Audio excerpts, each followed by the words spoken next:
नमस्कार।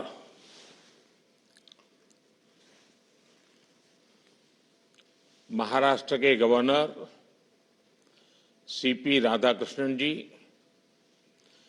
महाराष्ट्र के लोकप्रिय मुख्यमंत्री श्रीमान एकनाथ शिंदे जी, उपमुख्यमंत्री देवेंद्र फडणवीस जी, अजीत पवार जी, पुणे के सांसद और मंत्रिपरिषद के मेरे युवा साथी भाई मुरलीधर, केंद्र के अन्य मंत्री जो वीडियो कॉन्फ्रेंस से जुड़े हुए हैं, महाराष्ट्र के सभी वरिष्ठ मंत्रीगण भी मेरे सामने मुझे दिखाई दे रहे हैं, सांसदगण, विधायकगण और इस कार्यक्रम से जुड़े सभी भाइयों एवं बहनों,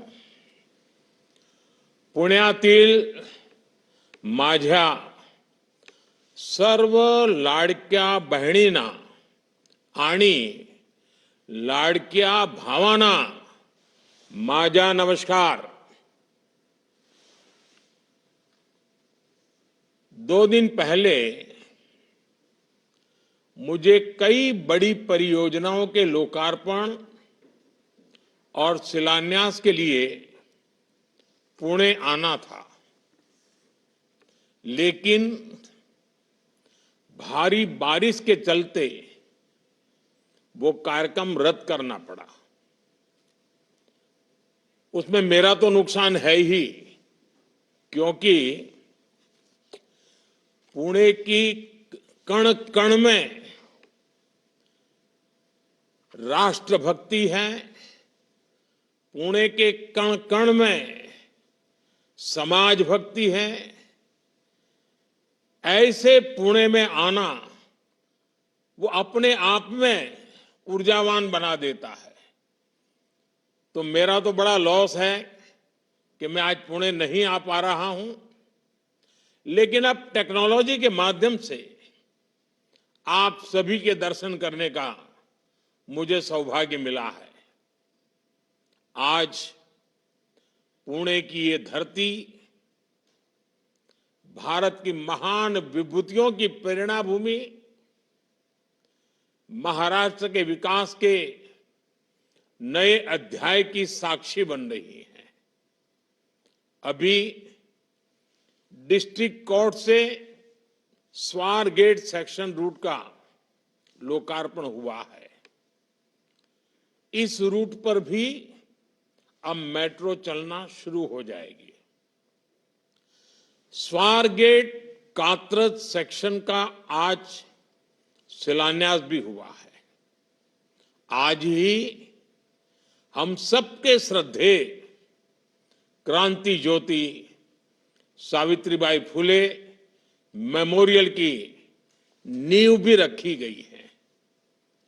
पुणे शहर में ईज ऑफ लिविंग बढ़ाने का हमारा जो सपना है, मुझे खुशी है कि हम उस दिशा में तेज गति से आगे बढ़ रहे हैं। भाइयों बहनों, आज भगवान विट्ठल के आशीर्वाद से उनके भक्तों को भी स्नेह उपहार मिला है। सोलापुर को सीधे एयर कनेक्टिविटी से जोड़ने के लिए एयरपोर्ट को अपग्रेड करने का काम पूरा कर लिया गया है। यहां के टर्मिनल बिल्डिंग की क्षमता बढ़ाई गई है, यात्रियों के लिए नई सुविधाएं तैयार की गई हैं। इससे देश विदेश हर स्तर पर विठोबा के भक्तों को काफी सुविधा होगी। भगवान विट्ठल के दर्शन करने के लिए लोग अब सीधे सोलापुर पहुंच सकेंगे। यहां व्यापार, कारोबार और पर्यटन को भी बढ़ावा मिलेगा। मैं महाराष्ट्र के लोगों को, आप सबको इन सभी विकास कार्यों के लिए बहुत बहुत बधाई देता हूं, शुभकामनाएं देता हूं। साथियों, आज महाराष्ट्र को नए संकल्पों के साथ बड़े लक्ष्यों की जरूरत है। इसके लिए हमें पुणे जैसे हमारे शहरों को प्रगति का, अर्बन डेवलपमेंट का सेंटर बनाना जरूरी है। आज पुणे जिस गति से आगे बढ़ रहा है, यहां जनसंख्या का दबाव भी उतनी ही तेजी से बढ़ रहा है। पुणे की बढ़ती जनसंख्या शहर की स्पीड को कम न करे, बल्कि उसका सामर्थ्य बढ़ाए। इसके लिए हमें अभी से कदम उठाने की जरूरत है। ये तब होगा जब पुणे का पब्लिक ट्रांसपोर्ट आधुनिक होगा। ये तब होगा जब शहर का विस्तार तो हो, लेकिन एक क्षेत्र की दूसरे से कनेक्टिविटी बेहतरीन रहे। आज महायुति की सरकार इसी सोच और अप्रोच के साथ दिन रात काम कर रही है। साथियों, पुणे की आधुनिक जरूरतों को ध्यान में रखते हुए बहुत पहले से काम किए जाने की जरूरत थी। पुणे में मेट्रो जैसा एडवांस ट्रांसपोर्ट सिस्टम बहुत पहले आ जाना चाहिए था, लेकिन दुर्भाग्य से बीते दशकों में हमारे देश के शहरी विकास में प्लानिंग और विजन दोनों का अभाव रहा। अगर कोई योजना चर्चा में आती भी थी, तो उसकी फाइल ही कई कई वर्षों तक अटकी रहती थी। अगर कोई योजना बन भी गई, तो भी एक एक प्रोजेक्ट कई कई दशकों तक लटका रहता था। उस पुराने वर्क कल्चर का बहुत बड़ा नुकसान हमारे देश को, महाराष्ट्र को और पुणे को भी हुआ। आप याद करिए, पुणे में मेट्रो बनाने की बात सबसे पहले 2008 में शुरू हुई थी, लेकिन 2016 में इसकी आधारशिला तब रखी गई जब हमारी सरकार ने अड़चनों को हटाकर तेजी से निर्णय लेना शुरू किया। और आज देखिए, आज पुणे मेट्रो रफ्तार भी बढ़ रही है और उसका विस्तार भी हो रहा है। आज भी एक और हमने पुराने काम का लोकार्पण किया है, तो साथ ही स्वार गेट से कात्रज लाइन का शिलान्यास भी किया है। इसी साल मार्च में मैंने रूबी हॉल क्लिनिक से रामवाड़ी तक मेट्रो सेवा का लोकार्पण भी किया था। 2016 से अब तक इन 7-8 वर्षों में पुणे मेट्रो का ये विस्तार, इतने रूट्स पर काम की ये प्रगति और नए शिलान्यास, अगर पुरानी सोच और कार्य पद्धति होती तो इनमें से कोई भी काम पूरे नहीं हो पाते। पिछली सरकार तो 8 साल में मेट्रो का एक पिलर भी खड़ा नहीं कर पाई थी, जबकि हमारी सरकार ने पुणे में मेट्रो का आधुनिक नेटवर्क तैयार कर दिया है। साथियों, राज्य की प्रगति के लिए विकास को प्राथमिकता देने वाली सरकार की निरंतरता जरूरी होती है। जब जब इसमें रुकावट आती है तो महाराष्ट्र को बड़ा नुकसान उठाना पड़ता है। आप देखिए, मेट्रो से जुड़े प्रोजेक्ट हो, मुंबई अहमदाबाद बुलेट ट्रेन हो, या किसानों के लिए सिंचाई से जुड़े कई महत्वपूर्ण काम हो, डबल इंजन सरकार से पहले महाराष्ट्र के विकास के लिए जरूरी ऐसे कितने ही प्रोजेक्ट्स डिलेल हो गए थे। इसी का एक और उदाहरण है बिडकिन इंडस्ट्रियल एरिया। हमारी सरकार के समय मेरे मित्र देवेंद्र जी ने ऑरिक सिटी की संकल्पना रखी थी। उन्होंने दिल्ली मुंबई इंडस्ट्रियल कॉरिडोर पर शिंद्रा बिडकिन इंडस्ट्रियल एरिया की नींव रखी थी। National industrial corridor development programme के तहत इस पर काम होना था, लेकिन बीच में ये काम भी ठप हो गया था। अब शिंदे जी के नेतृत्व में डबल इंजन सरकार ने उन अड़चनों को भी हटाने का काम किया है। आज यहां बिडकिन इंडस्ट्रियल नोड को भी राष्ट्र को समर्पित किया गया है। छत्रपति संभाजी नगर में लगभग 8,000 एकड़ में बिडकिन इंडस्ट्रियल एरिया का विस्तार होगा। कई बड़े बड़े उद्योगों के लिए यहां जमीन अलॉट हो गई है। इससे यहां हजारों करोड़ का निवेश आएगा।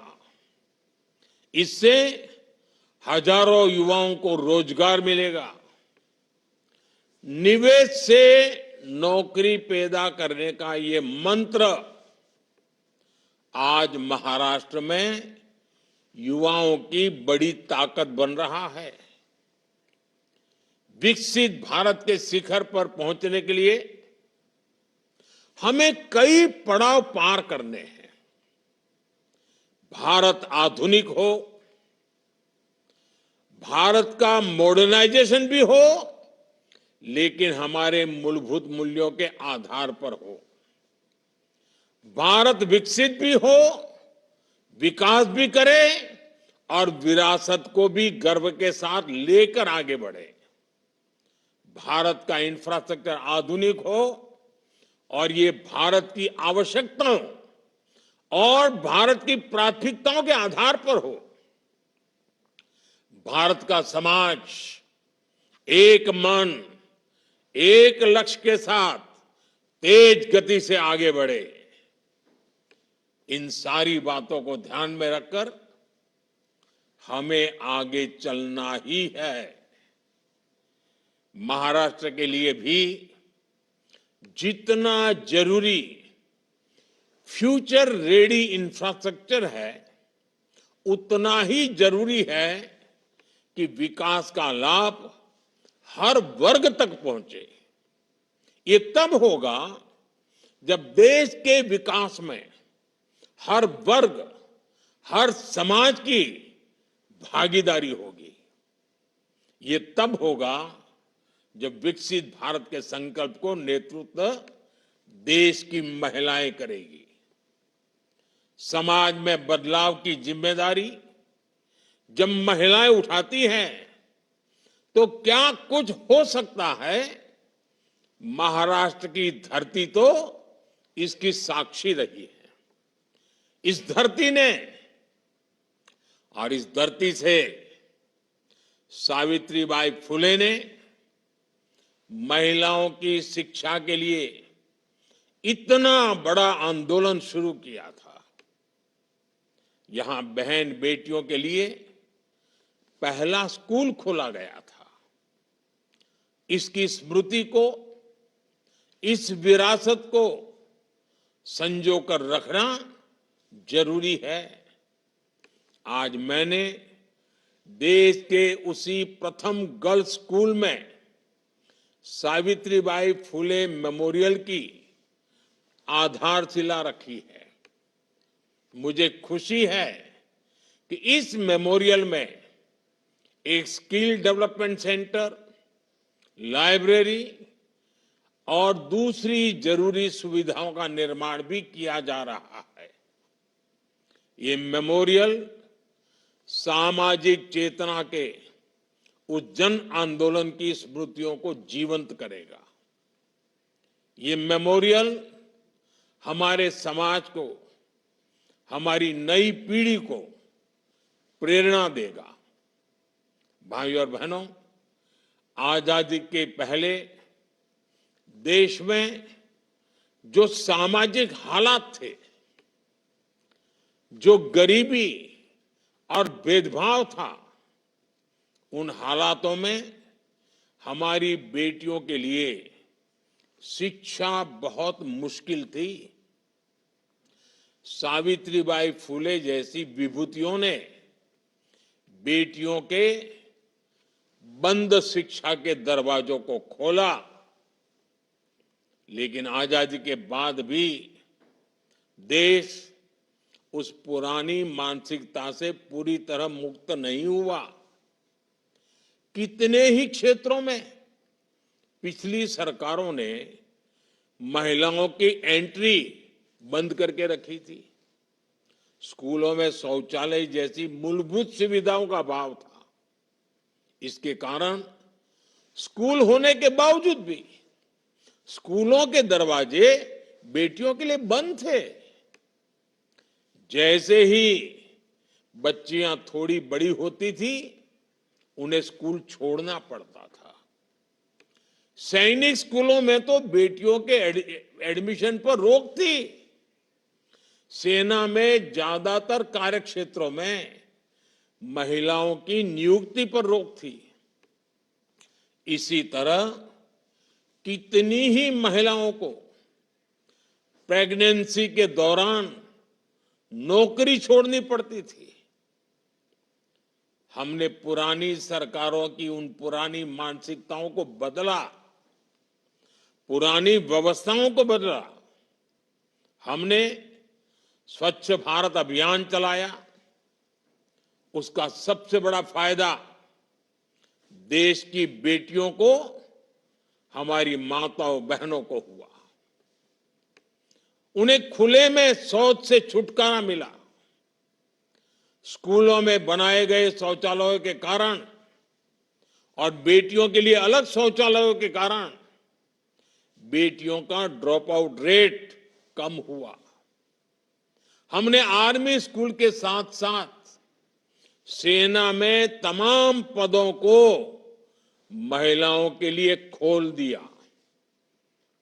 हमने महिला सुरक्षा पर कड़े कानून बनाए और इस सब के साथ देश ने नारी शक्ति वंदन अधिनियम के जरिए लोकतंत्र में महिलाओं के नेतृत्व की गारंटी भी दी है। साथियों, हमारी बेटियों के लिए जब हर क्षेत्र के दरवाजे खुले, तभी हमारे देश के विकास के असली दरवाजे खुल पाए। मुझे विश्वास है सावित्रीबाई फुले मेमोरियल हमारे इन संकल्पों को, महिला सशक्तिकरण के हमारे इस अभियान को और ऊर्जा देगा। साथियों, मुझे भरोसा है महाराष्ट्र की प्रेरणाएं, महाराष्ट्र की ये धरती हमेशा की तरह देश का मार्गदर्शन करती रहेगी। हम सब मिलकर विकसित महाराष्ट्र, विकसित भारत का ये लक्ष्य पूरा करेंगे। इसी विश्वास के साथ आप सभी को एक बार फिर इन महत्वपूर्ण परियोजनाओं के लिए हार्दिक बधाई देता हूं। आप सबका बहुत बहुत धन्यवाद करता हूं।